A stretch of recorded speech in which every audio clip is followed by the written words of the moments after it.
Dovrebbero avere tutti la sua forza, la stessa tenacia nel battersi per i diritti di chi è meno fortunato o di chi ha avuto la sventura di essere colpito da una malattia attualmente incurabile. Per questo in tanti sono corsi a portare un ultimo saluto a Raffaele Pennacchio, del direttivo del comitato 16 novembre Onlus a Macerata Campania. Ieri il medico malato di sclerosi laterale amiotrofica, dopo una notte di protesta e un incontro con i rappresentanti del governo per il diritto all'assistenza domiciliare ai disabili gravi, ha avuto un malore e poi si è spento in albergo a Roma, dopo aver strappato ai rappresentanti dell'esecutivo un impegno ad aumentare i fondi per le cure domiciliari.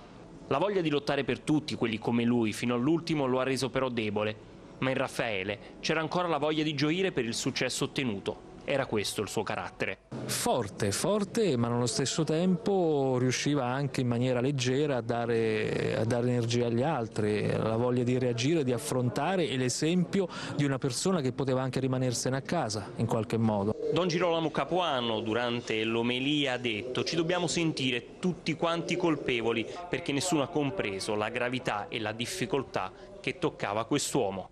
Lui e come tutti i suoi compagni di lotta stanno dando un esempio, un forte esempio. Infatti in questo momento parecchie persone dovrebbero fare autocritica. Spero vivamente che questa sua morte comunque aiuti a riflettere.